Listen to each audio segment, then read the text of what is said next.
In case you haven't already heard, Donald Trump's January 6th trial has been set. But what's remarkable about this is that the trial is based on 12 million pages of information. If they, as in Trump's defense team, started going through every single document, which, keep in mind, took the prosecution like 2 years to bring this case together, right? If Donald Trump and his team, between the day the case was made, that is, the complaint was filed, and the trial date of March 4th, 2024, if they read pages every single day to get through 12 million pages, it's actually like 12.6 million pages, they'd have to go through about 71,000 documents per day, starting the day the complaint was filed. And that's not going to happen, obviously. Now, but what's weird about that is the judge says a few things that are a little concerning even for Democrats and those on the left. And that's very important because the judge argues that a lot of the documents are duplicative. And instead of reviewing every single document, the key facts of these documents have been made public by the House January 6th committee. Now, what's important to know about the J6 committee is doesn't matter if you're on the left or the right. I just want you for a moment to pretend you're a Republican and the judge is like, hey, look, you don't got to read all the documents for things that could throw you in jail. Just trust the key findings, the summary, the GPT finding. Hopefully they can use AI for some of these documents. Anyway, the GPT finding, or the J6 committee findings, put together by 7 Democrats and 2 Republicans, because that's what the J6 committee was, right? That's really important to know. Here are the names. I'll put them up on screen right here. You've got 3 Democrats from California, a Democrat from Florida, Maryland, Virginia, Mississippi, and then you've got 2 Republicans on the J6 committee. And so the summary of that bunch, so in other words, 7 Dems and 2 Republicans, should be used to help you prepare for your case rather than reviewing all of the documents. That feels a little broken. But that's not the only thing that feels broken. The second thing that feels somewhat broken is that, okay, if we're going to rely on the summary of J6, then have the trial soon. Started in December, right after Christmas or whatever, right? In started January 6th, okay? Started January 6th, so it's over before the election cycle. Publicize the trial, let it be public, so that way the people of America could see the results, and then as either sentencing is committed or conducted rather, or Donald Trump walks free from whatever the jury decides, depending on, of course, I'm assuming the case would go to appeal anyway, then the public would have that evidence, right? So get it all done before the election cycle begins. And when, of course, does the election cycle begin? It begins right here, January 15th, at least for the 2024 primary calendar. It begins January 15th in Iowa, the Iowa caucus, followed by South Carolina, Nevada, South Carolina again, and of course you get your primaries and caucuses here, primaries being the Democratic side, so more important for Trump's case, the Republican side. But what's wild is the trial date, the second thing that's wild, the trial date the judge chose here, and I think this should concern everyone if you're on the left or the right. The trial date the judge chose, I want you to guess, if you don't yet already know where it is on this calendar. This is the calendar of all of the different primaries and caucuses, right? And where do you notice most of these? Oh, it's right here, March 5th, called Super Tuesday.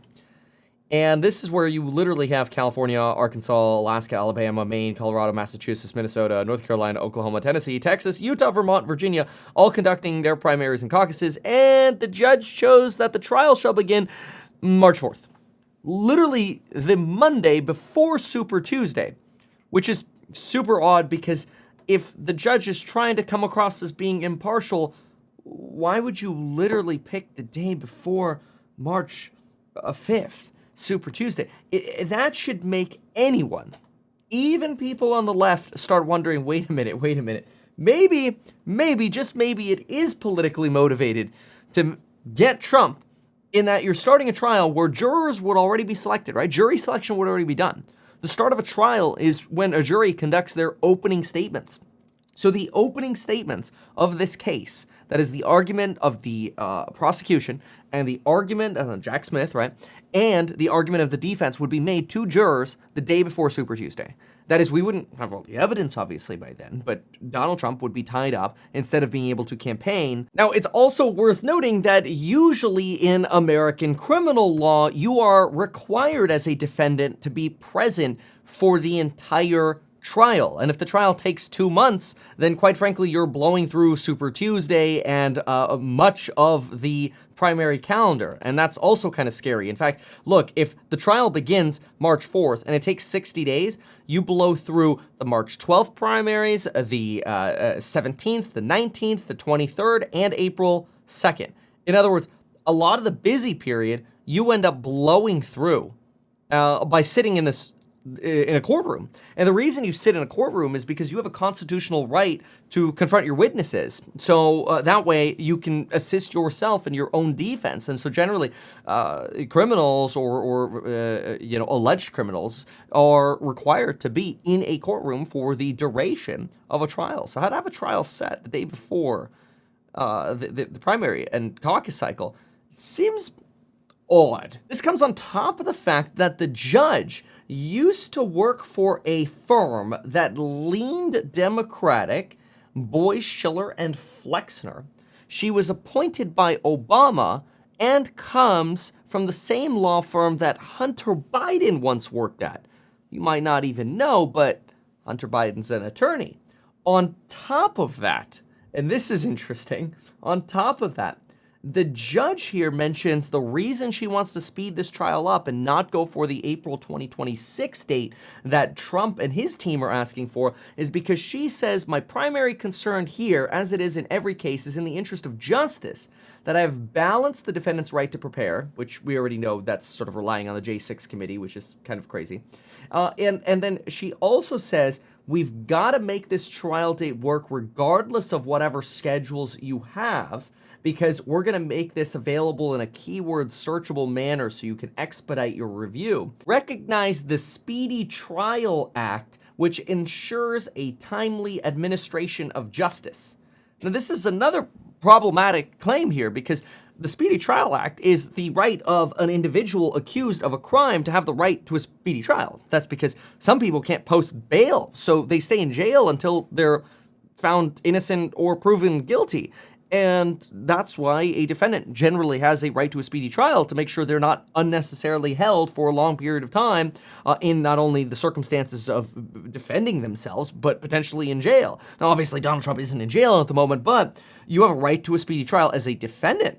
The government isn't granted by the Constitution the right to a speedy trial. The only reason the government would want a speedy trial is if they're trying to make a public interest claim, which in this case, the argument could be, well, we want the world to know everything that we know about Donald Trump, which was already litigated in the J6 committee, right smack dab in the middle of the election cycle. Now, I guess it's totally chance that all of this happened and was scheduled because, obviously it's got to be scheduled at some point, right? The judge said it has to be scheduled within the next 6 months, and that's about 6 months away, although that puts us about the end of February, so it's about 6 months and a week away from the charges. It's probably closer to about 7 months. Point being, it would happen at some point. There probably wouldn't be a good time to do it. I suppose maybe you could do it after a nominee is selected and you go for something like an August trial, right? That's of next year, but that would be 12 months out. Or you go for January, but that gives even less time. So it is also kind of weird in terms of where do you place it? Because there is really no good time.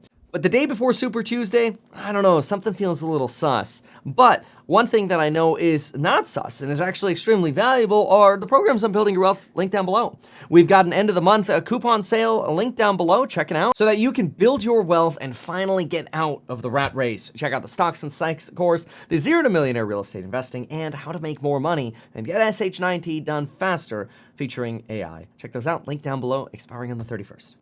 Congratulations, man. You have done so much. People love you. People look up to you. Which I say, yes, meet Kevin. Where does this mean we are in the economic cycle. Should we be thinking about buying real estate? Should we be thinking about buying stocks? I have a background in real estate as a real estate agent, real estate broker, real estate investor, a stock market investor, and fund manager. Why not advertise these things that you told us here? We'll try a little advertising and see how it goes. Always great to have you on. Kevin Paffrath there, financial analyst and YouTuber. Meet Kev.